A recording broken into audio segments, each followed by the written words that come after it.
Salam sejahtera bagi kita semua. Dalam sapaan pastoral pada hari ini, kita akan melanjutkan pembahasan tentang khotbah di bukit. Dan saat ini kita akan membahas tentang doa. Kita akan membaca Matius pasal 6 ayat 5 dan 6. Dan apabila kamu berdoa, janganlah berdoa seperti orang munafik. Mereka suka mengucapkan doanya dengan berdiri dalam rumah-rumah ibadat dan pada tikungan-tikungan jalan raya supaya mereka dilihat orang. Aku berkata kepadamu, sesungguhnya mereka sudah mendapat upahnya. Tetapi jika engkau berdoa, masuklah ke dalam kamarmu, tutuplah pintu dan berdoalah kepada Bapamu yang ada di tempat tersembunyi. Maka Bapamu yang melihat yang tersembunyi akan membalasnya kepadamu. Demikian firman Tuhan. Doa merupakan salah satu unsur yang penting dalam kehidupan kita umat Tuhan. Karena dengan berdoa, kita bisa mengalami pertumbuhan iman. Dengan berdoa, kita belajar untuk memahami kehendak Allah.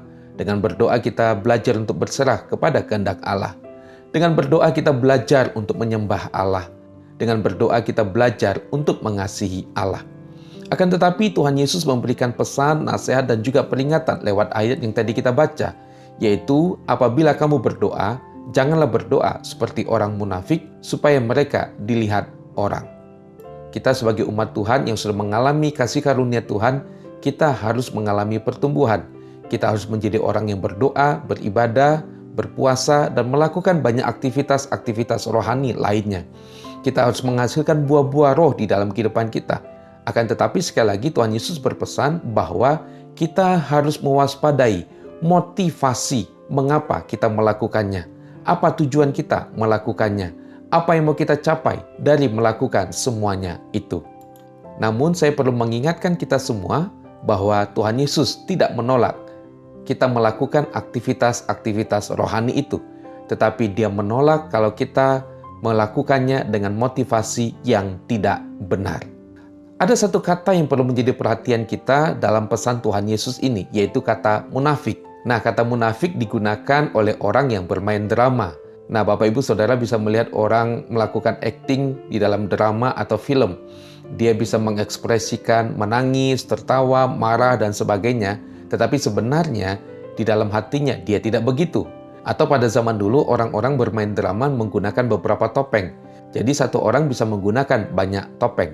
Nah, dengan kata lain dari kata ini, Tuhan Yesus ingin mengingatkan kita semua bahwa janganlah berdoa seperti orang munafik, yang artinya orang itu berpura-pura berdoa. Nah, namanya pura-pura, Bapak Ibu Saudara, tentu saja itu bukan yang sebenarnya. Jadi orang yang pura-pura berdoa, sesungguhnya dia tidak berdoa. Hanya gestur tubuhnya, gerak tubuhnya yang berdoa, tetapi hatinya tidak berdoa. Nah, di dalam ayat 6, Tuhan Yesus menyampaikan pesannya yang sangat penting untuk menjadi perhatian kita, yaitu kalau kita berdoa bukan untuk dipuji oleh orang, tetapi ini berbicara tentang relasi kita dengan Tuhan. Nah, ayat 6 dikatakan, tetapi jika engkau berdoa, masuklah ke dalam kamarmu, tutuplah pintu dan berdoalah kepada Bapamu yang ada di tempat tersembunyi. Maka Bapamu yang melihat yang tersembunyi akan membalasnya kepadamu. Nah, kata tetapi menyatakan sebuah kontras. Kalau dalam ayat 5, orang-orang berdoa supaya dipuji orang, tetapi ayat 6, kita berdoa bukan untuk dipuji orang, tetapi kita berdoa sebagai bentuk relasi kita dengan Tuhan. Ayat 6 ini bukan berarti kita tidak boleh berdoa di gereja yang dilihat oleh orang banyak, bukan. Tetapi tujuannya adalah bukan untuk dipuji orang, tetapi ini sebuah relasi kita dengan Allah. Karena itu Bapak Ibu Saudara, tetaplah berdoa, tetapi marilah kita berdoa dengan satu sikap hati berelasi dengan Allah. Tuhan Yesus memberkati.